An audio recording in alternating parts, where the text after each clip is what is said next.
Koi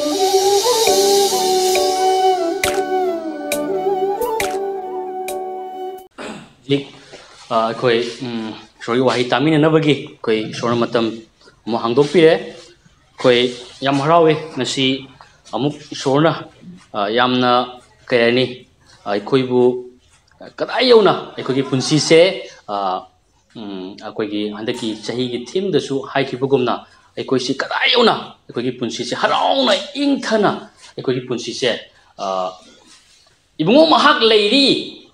Taibung malem sembi ba pumna makse ai khoi gi damakta adugum mapu aduna ai khoi gi damakta leiba matam da masa singna yamna lummaga pungning lumna leiba si magi apa mane bi sinau sing amen aduni sinau sing ai khoi gi hari ba madugum laba mapung pha ba pungning lumna ingthana ai khoi ni hingba yana ba gi damakta ai khoi gi punsi da ibungo mahak se ai khoi na hena khangba ngamli makai ai khoi gi punsi da hemna pungning lumba hena ingthaba adugum laba magi thoujal aduna patharaga hingba ngamani haibisini amen aduna ai khoi John chapter akoi 14 gi 27 da su ai khoi da khangi hena sumaina haibodo ai pathokser gi aina na khoi da ingthaba thanamle ai gi ingthaba aina na khoi da pibi taibang pan mana pibagumna natna aina na khoi da pirabani na khoi gi pungning olang on saunaba tawganu Kisu ki ganuai amen hallelujah aduna isnau sing ngasi isu masamangna kai matam da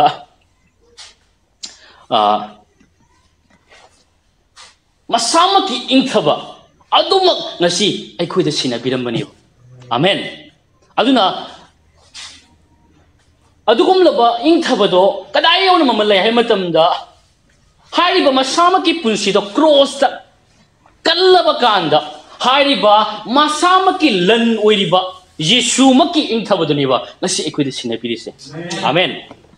aduna isnau sing hariba mapung phaba ingthaba mayam singase aikoina full enjoy tawna gi damaktadi aikoina su kareni akoina full enjoy tawraga leibase habako leibase ibunga mana pameba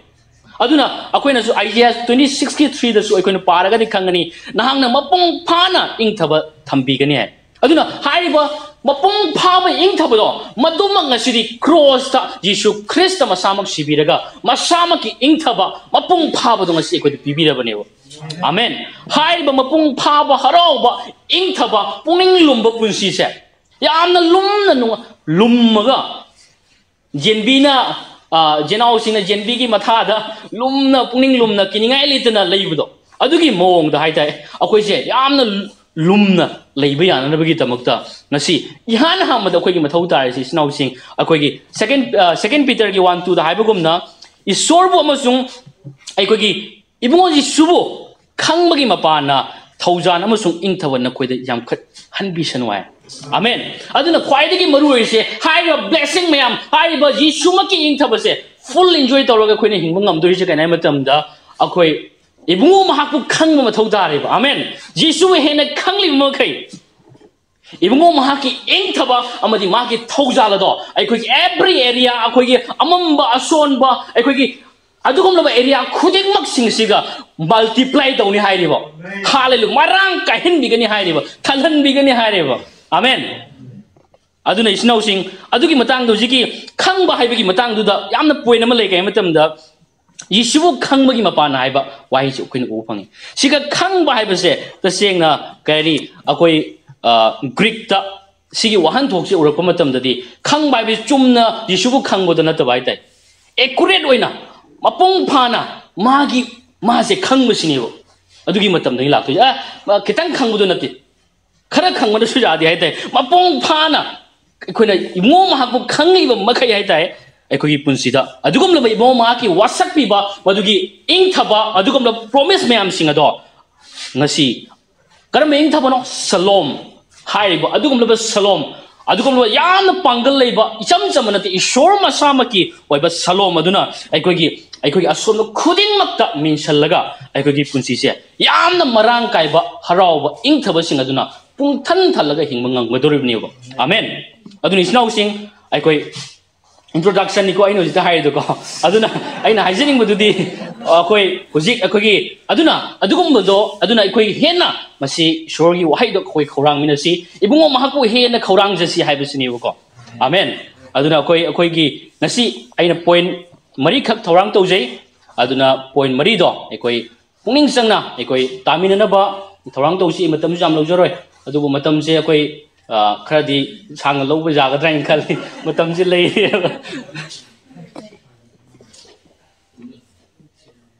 aduna ngasi snow sing koi kay matam da han ba point se akoi se akoina khangmina ga da ba aina haijening bududi akoi wasak piba adugum la promise len hai tai adugum la wasak piba aduda akoi kare ani adugi wasak piba gi mafam do akoina madu ibungo mahana wasak piri mafam do akoi khangba mathau tai madugi mafam do sena ga di potha ba mafam ne ba rest adugum la potha ba ingthabana thanba mafam aduni haibase aina haijening bai tai adugi matang da aina kitang sigi matang da oina ai ahan point ai thamjage aduna aikoi gi punsi da kai ani akoina khangi bible da aikoina o phangi martha mary gi matang da aikoina o phangi adugi scripture dom tang myam hangdomina si akoi yaragati myam note section dina bai ningsing jage akoi luke chapter 10 da yaw wari ni akoi luke chapter 10 gi verse 38 tagi verse 38 tagi 42 faw da yaw gane ai pajarake makoina sum lakpada jisuna karigumba khungang amada chanki kana gombi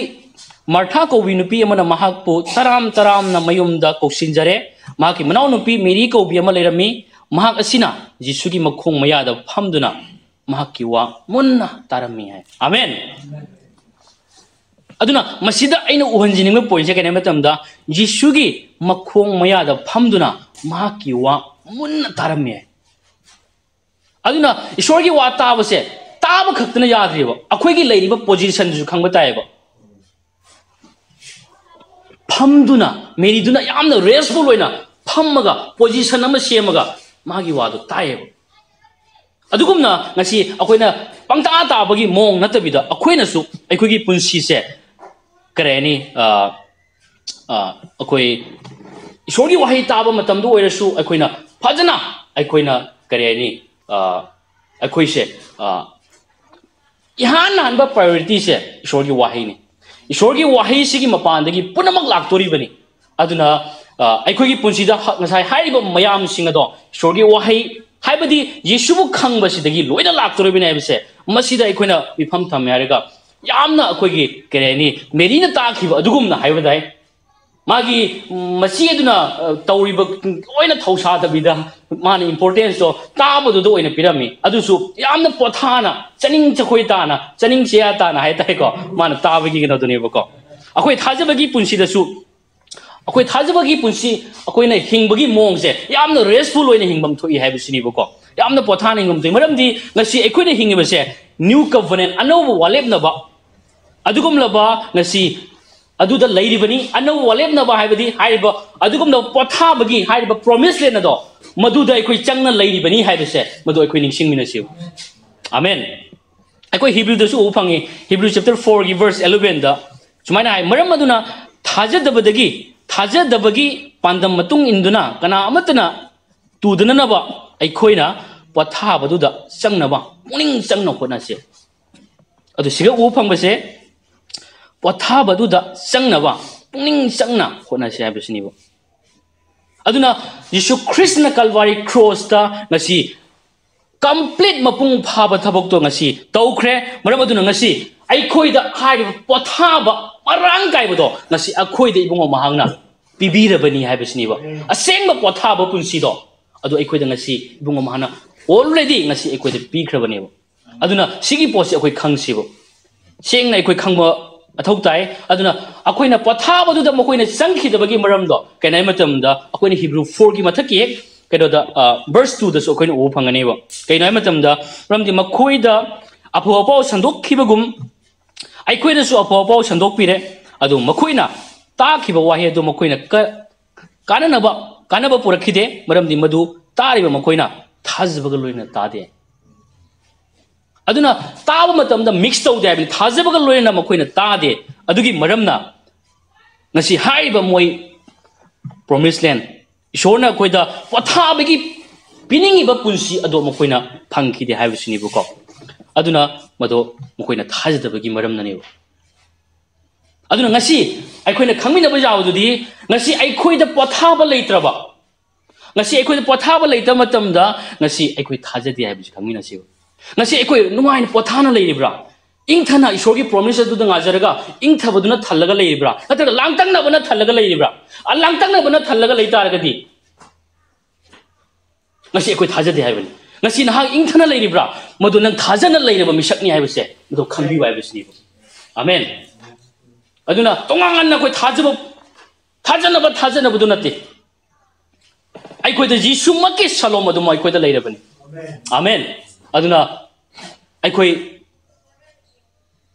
adugi maramna aikoi da asi ingthaba leiribra laikhe haibagi sigal leiraga aikoina maduda channel maduda akoina stand tawna leyo matamdadi madu nang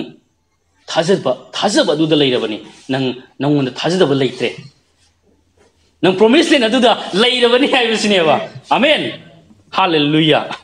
aduna akoina pathana leiba haibase thajabagi picture amani akoina pathana leiba se adu ani suba point da ina haijini gududi ngasi akoina thajana leiba matamda ngasi aikoina haibadi pothana leiba matamda aikoi je taseng namak ishor aikoi thajaduna thirst tawraga magi mana pibiriba pothabaduda aikoi saruk yaraga pothaduna leiri haibisni bako amen aduna haiba pothabadu phangra mahagadudi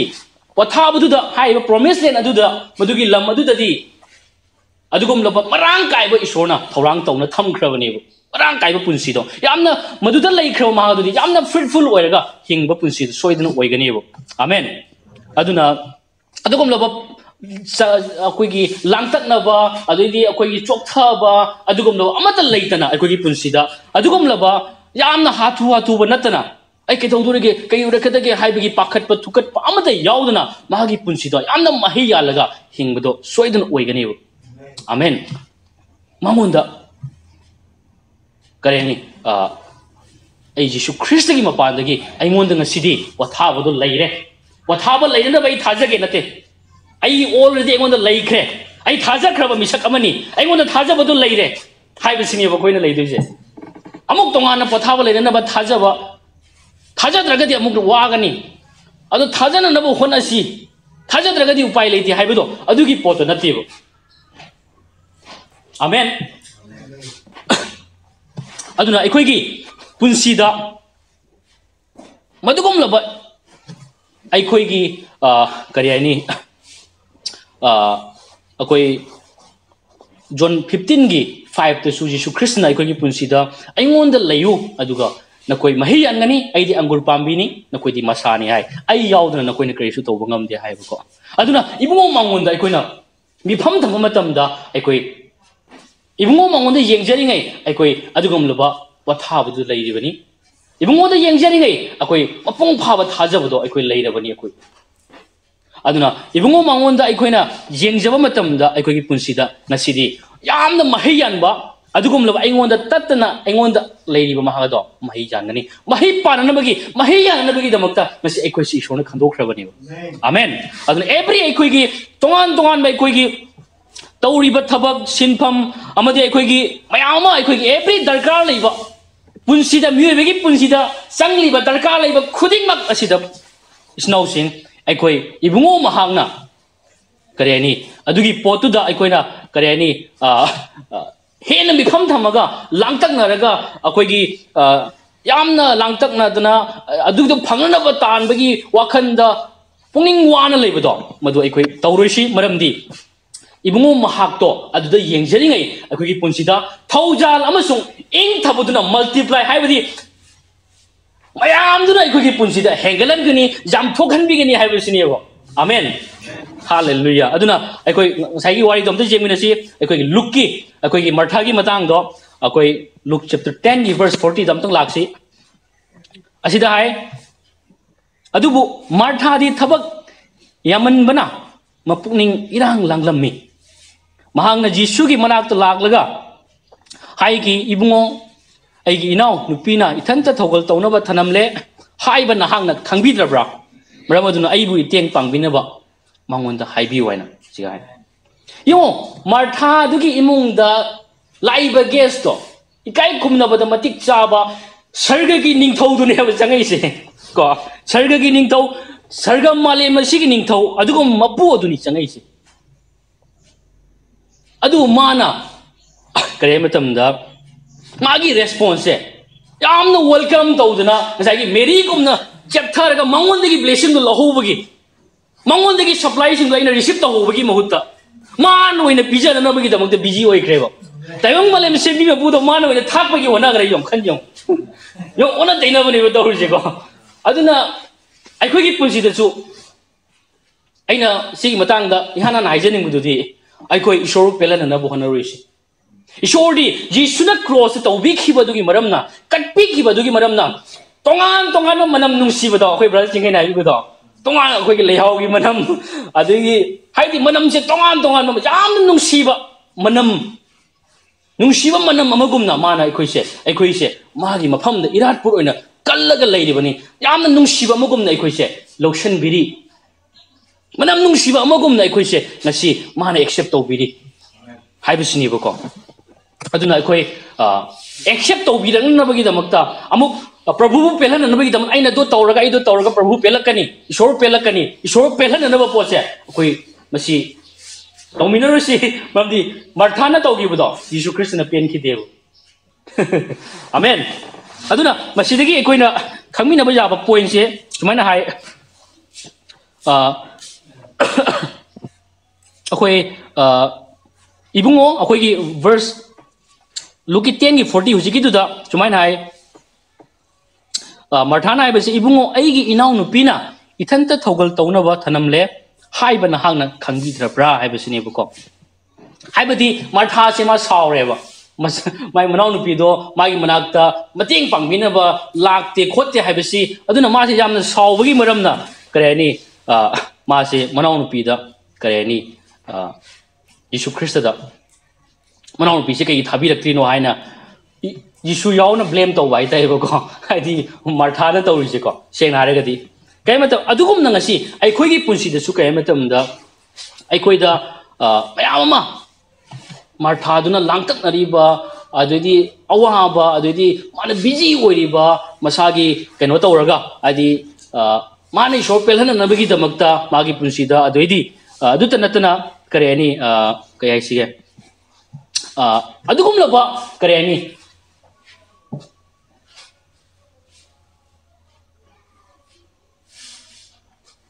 कनामतना पांगबिद्रे हाइना खनबगी मोंगदा मार्थादुना लेलिबा पुंसिदो मदुगी मोंगदो ngasi अखोइगी पुंसिदा थोकपा खनबा ओइरिब्रा हाइबसिसु अखोइदो वांगन मिनसिबो अदु इबा तारगदी ngasi Ibungo महाकी अपामबदो नते दुमाइना हिंगबादो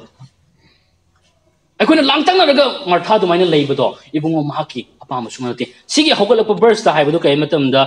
मपुंगनी इरांग लांगलमेना हाइबा Martha अदुना करी तोकदगे करी तौरकदगे आई पांगबिनब कनाम लेत्रब्रा हाइना आशा लेतबगी मोंगदा अखोइ हिंगुम सि स्नाउसिंग अदुमाइना अखोइना खल्लगा अखोइना लेलुइसे हाइबसिनिबो मदु ईश्वरगी अनिंग मनते अदुना मरमदी कनामतमदा माना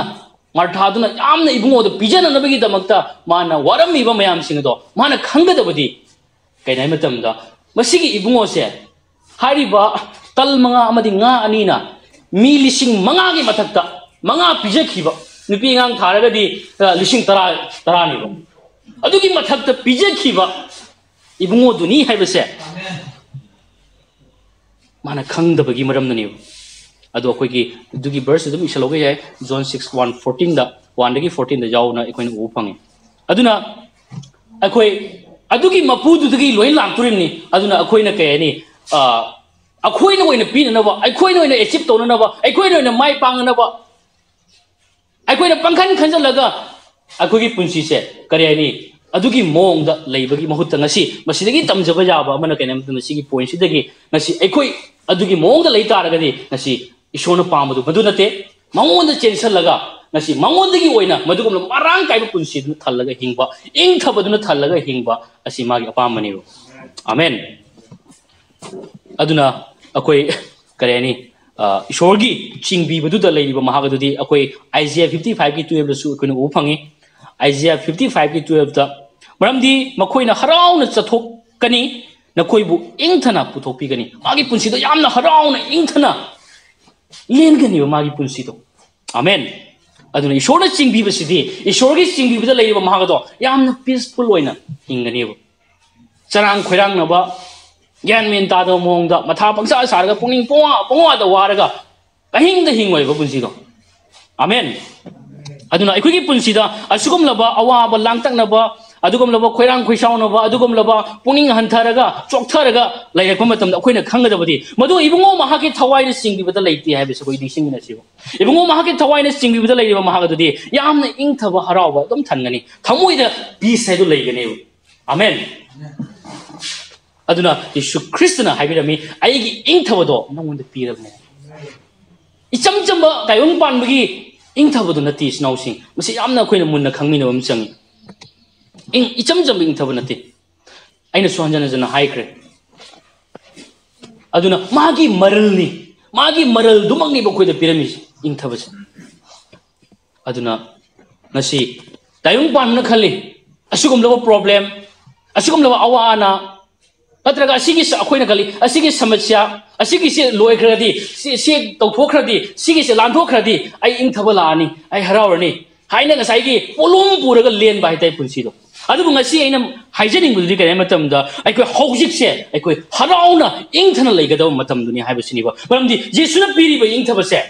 icham chamba adugum laba ingthabadu natte hojik tagi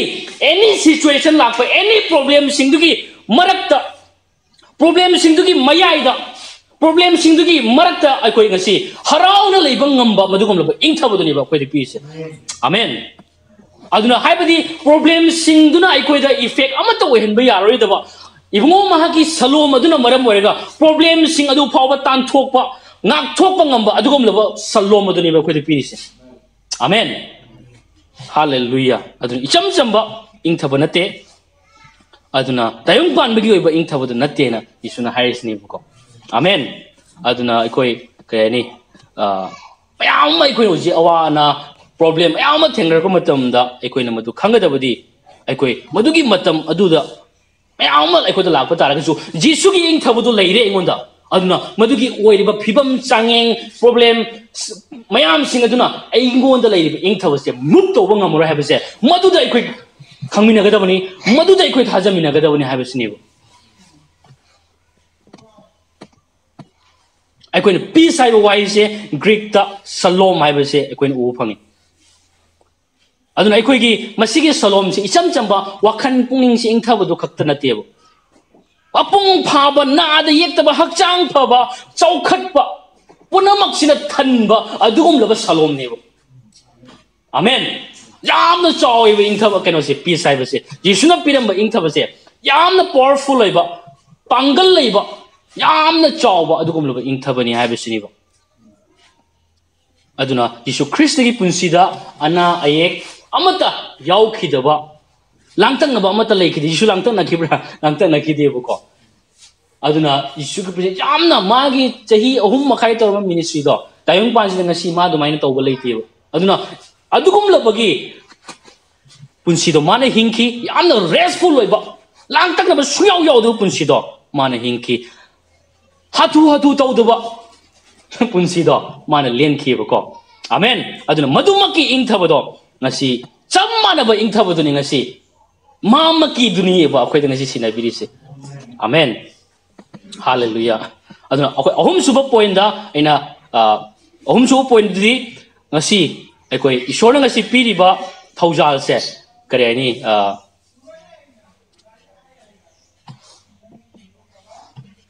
magi thaujal se thamagi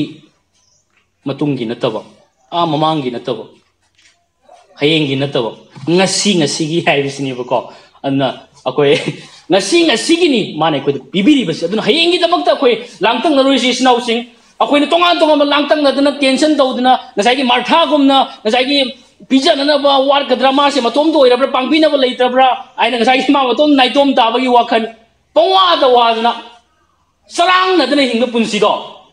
mado akoina ngasi khanggadabadi ma do ngasai gi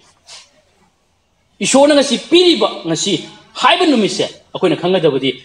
ngasi sini akoi gi Israel gi matamda Israel masa sing do lamjau lamhangna sing thorba matamda mana pijari se mase tham gi haptam gi natio daily ni piri se yamna fresh akoi gi sajik hoba adugumba ngarang gi chaklen dumba natio nungtigi fresh ni piri si moi ishona piri si tham gi mangi natio adu so ishona he nong ni tor ko matam de pum na ek sa ja da ko ai di ishona pi ba se ko da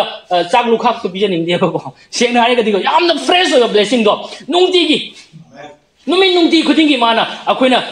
maduna thalaga nungti khuding gi harau na hing ba se ma ya pam mane ba nungti gi ing thana lai ba se len ba se ma gi chama pam mane amen Hallelujah. Ado akom di jeng si 2 Corinthians ram ta handom si 6 2 da sumai hai maram di mahak na hai yabi ba matam da ina na ku tabi re aran khom gi numit da ina na ku pang bi re yengo hujik yabi ba matam ni yengo hujik aran khom gi numit ni hai aduna hujik yabi matam ni hujik sine ba hujik yabi matam ni hai ba se koin u phangi akoina looking for gi 19 da so Pui bungo ki yabi bagi chahi lautung na mahang na ikoi bu thare hai ibungo mak se aduna haibadi siga ina uchaning bududi kare matam da ibungo mahang ki marang kai ba blessing mayam sing se haibadi thamgi natraga hayeng hapta gi ni mathang adugi ni haib nungti gi oiba chap chaba mana pidu je thamgi blessing ni natraga handaki season si gi oiba blessing ni Christmas ki season gi blessing tongan aduna ta ko haibadi akoina sigai siga uba yaba sidi kai matam da akoi se ishona akoi kaino da su uphangi akoi methi da su uphangu do daily bread aina akoi normal hi ong na ba chinja haibudni numit khuding se blessing enjoy to na bu numit tuni numit khuding siga ni ishor gi thauja lai te se ngasi se ishona ngasi hayeng na te ko hayeng na te ko ishona ngasi gi numit sida Pung Paba Tozal by Quita Hitaraga, I could have full enjoy to the palm. I don't know. Haying must be biro, haying blessing should be biro, upon a Kangadavati, I don't know, haying the Maka Lantan Rishi, haying Shumana Piganevo. Haying the Making Wishi, Tamgi the Making Matan Tagi the Maka Wishi, Hingishi. Nasi Utadi, Nasi say blessing to enjoy Tolga, Nasiki the Mak, Yam the Haran and Nuaina, Nasiki, journey say quite Minasiv. Shogi blessing to enjoy to Minasiv. Amen. Aduna ni Jesus Christ na hai se na ko gi puning online on sound of to gano aduga kari hai ki ba su to gano amen akoi John 14:27 da na ko gi puning langtak na gano amasung ki ba su to gano hai se aduna ai koina langtak na raga ai koina ki raga lai ba se magi apama sunate mana ngasi ai koida responsibility ama pi ba kari no hai matam da ai koi gi part sidi ai koina langtak na dana lai ba se ki dana lai ba se ki da bida langtak na dana lai ba se masi ai koida isona sina bi ba masi ai koi gi part ni snau sing ibungo mangna pi ba ja pura ma hai thakre ai koina langtak na dana lai ba se nasi ai koi gi sal ni nuna langtak na gunu hai ba se masi ai koi ikai khumna jasi Kiganu hai na isona hai se masi ekoi kai khumna jasi isuna hai biram se masi ekoi gi ni se masi ni pai se ekoi pai bi se pai se bo ai isona gi damak la ek do wilam tang aduno isona pang bi gani ngasi gi darka lai bu su bi gani ai ngi damak lang tang na bu su ma thau ta de ai ki ni ngai leite hai bi gi masi da ekoi lai minasi madumak Yesu Christ na pa mi to mai len ma to amen Hallelujah. Aduna kari hai. Eko Proverb 4:23 kaya matam da seksin na nahaki thamoi ngak tuna thamo maramdi madudagi hingbagi ipusing chen thu iyai. Amen. Aduna thamoi ngak tuna thamoi basini. Thamoi sigani ba loina attack lai go mayam sing. Langtang na ba mayam ma khoi da khaloi da ba tauroi da ba thoklei ba thoning da ba thongthu wa tho mayam ma thoklei ba khangoi da ba wa ba khang ni mayam sing ase akoi gi thamoi si guard to da ba dagi ni akoi thamoi da ngasi di ishona ngasi di akoi da langtak na ba langtang naganu haibagi yathang aikoi da pirabani ingthaba adu aikoi da salom adu ma pikrabani ki ganu haibagi adugum laba sil lai thare ko maduna ngaktuna leiriba misingni aikoi da langtang na malakta maduna changbu yara koina mayam tai khangwani uchekna nangi nakok da nathak ta koi bai bai budi nang thingba ngamoi khangba ngamoi adu nakok da mahum sage ta ga di nang thingba ngone hebudo amen madugumna aikoi da any attack me amsi lakani ki hanba kholanba kaidorage kamai tawdurige ai hokhiba mayam ma ningsangaga akoi da ingthabase aikoi da leiriba ingthabase value yaudana khananabagi damakta saitan akoi da tawrakani adu akoi na khangadabadi ngasi masi aikoi di adugum laba mapung phaba ingthaba adugum laba jisu makki ingthabado aikoi da leirabani aikoi akibal ki ganu haibagi yathang phangkhro misang ni langtang nanu haibagi yathang phangkhro misang ni haina akoi sisna guard oiraga aikoi paimina si masi nang aigi part ni haibasni amen aduna adugi matam aduda aikoi punsida aikoi imung manungda aikoi sen thungi phibamda pomnamaksida loina chawkalakani sinausi aduga mari suba point da asi aroiba point ni ko mari suba point da aikoi na ngasidi aikoi gi haiba thamoi se guard tawra ko leiminasi thamoi guard to ba ba se masidani saitan aikoi da attack punamak se magi ten myam lang tu se masigani ba ko aduduna masi aikoi haiba shogi promise wasak aduda aikoi leibasi yamna maduda aikoi na senajaba haitai ba ko aije kiroi ki bo chwaya jaba isona gi damak lepi khro musak ngai bisida koina senaraga leibai tai ba ko adum aina leigaba punsi do madu akoi oirabani aduna aikoi nakoi gi pungning langtang naganu amasung ki ganu haiba wahai do ngasi ibungo mahangna koi haire aduna aikoi gi punsi da aina point ani khak aina haining ma malai karma point na matam da yamna aikoi da langtang na ba changaknaba awaba sothaba pakhatpa thukatpa mayama awaba mayama thukleise masi point ani khalaiba karama point ahana point da kanai matamda akoi se pass ki mayam sing thokiba hokiba thodok mayam sing do adugum awaba mayam pamdo thokiba mayam sing ningsang laga aikoina leibagi adu aikoina khangajabadi pass ti hokre kanam change to ya rabisni ko aduna maduda hena khanjal laga leibisu mathauta de bisni amen khwaidigi maruiba langtaknaba problem mayam lai sigi maruiba number 1 point ni number 2 na kanai matamda tungda kai oira kadage na langtakna wasiko ai kai thorkadage ai kamai thorkadage ai sumai tawrde loirani ai sibu haina ngasai gi mayam singse khallaga adugo dumaina asigi langtaknaba mayam ama asigi pose amana past amana asigi future ki kenose adugo aikoina khangadabadi Yeshu Krishna hai akoi Matthew chapter 6 verse 11 da kay matamda numit asigi aikoi da nomagi chara pibiu haibasniba aduna give us this day our daily bread ana haibase aduna ngasi ishona aikoi se numit khuding numit ki oina ngasi gi oina bor piraga aikoina atopa numit ki bor bi pamde sengna haraga diko ngasi khaki oina pi pami khangbi loi sinausin Shorta hingi damakta ni jaru no haise ai hiding have ye akoina hena masigi topic se ngasigi keno si gyan tana na bagi damakta oi ni jaga no have nate adu khangmi na baja bu di ishona ngasi hingi board ngasi piroeba sehi manga gi matung thoka do blessing myam sing do ngasi dugi poto ngasi piroeba ngasi khaki do ngasi pirakane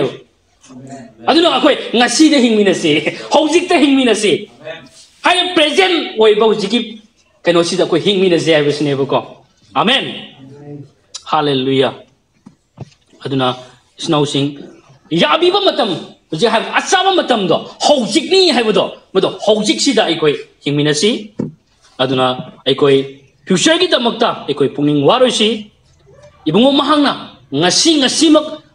ai koi gi darka laiba khuding mak to ai koi da ngasi bibiri numit khuding bibi gani amen aduna ikoi hojik naina khibado ikoi khangi maroina ahan point ikoi ningsing mina ba jabudi ke nai matam da ngasi ikoi se haiba promise le na do madu da changduna leiri ba mi duni ikoi da ngasi ingthaba amasung pothaba poto ikoi da leira bani madu amuk tanana ba koi khona roisi adu ani shubadana ngasi ikoi na pothana leiri ba matam se ngasi ikoi da sengna Christ da full thaja duna leiri ba misak sing ye bese ningsing na si ikoi hek langtang na ba o ai potha bu da leitre ai sorgi promise da leitre sorgi leading da leitre langtang na ba asawa nungai to pen da ba adu ni kai thoka da ge pakhat pa khokat pa mayam lakta ba o madu sorgi promise da leitre madu sorgi aning madu da leitre madu sorgi chimbi bu da leitre so koi ningsing na si amen ahum so point na kai matam da asi ishona piri basa blessing se tham gi nate chahi mi nate chahi manga gi nate chahi manga gi do ngasi piroi aduna ngasi gi do ngasi mak pi gani hayeng na hayeng pi gani aduna kari su lang tak na ganu haina Jesus Christ na haibi da pitani ko aduga mari suba point da ai ko gi thamoi si guard to si ngasi di ishona ibu ngak piri ai si ki ganu ai ko kholau du mu lau thakram ni sarga dagi amen aduna ai koi ishona isi ki ganu mak haira ni na ai ka du ki du no hairi do universe bu sembi ba mapu du na haira ni ai kari ki du no ai kari gi lang tang na du no ai di ji su gi ing thab du thal ga lei khra bani hai bu si da koi ngak si ba si gi wai myam sing si da ngak si ba koi na ma si gi wai ji ning sing da stand down na koi chen na pa ga lei si ba a koi achang ba hai ra ga ke do do nang lo loi na ba adu gi mong da ngai ra ga adu gi mong da koi se yam sathi ba dui matang da koi tayang pan da mi sing ge pang phu phu ra ge na ta ba sathi bu ta ba sigi matang si koi sathi si ba apang ba thu de ge na ko saitan gi etek mi am gi thu gai na thu de ge na ko ai se akan ma mi ne hai ba se ko ai se langam ma mi ne na thu de se ba amen aduna akoi asigi pose akoi ngangmina si akoi any akoi gi punsida mi paiba langtak na ba mayama ningam da ba thokhiba thodo wa thok oi khiba hokhiba punsi du gi damakta khan laga dum leiroi sing asi da gi di ishona pam du di akoi langtak na ba leitana hathua tu ba leitana akoi na ingthana harauna magi blessing man pibi ba bor mayam ngasi go na pibi ga da bor sing ase masida ngai jerga masi bu receive tawraga yamna nungai na harauna hojik mak enjoy tawraga hingba se magi apam bani haiba sini bako amen aduna ikoi ngasi haiba blessing mayam sing ado ikoi enjoy tawribra hangmina si ikoi haiba mana ngasi ikoi da haiba langtang na gano ki gano hariba do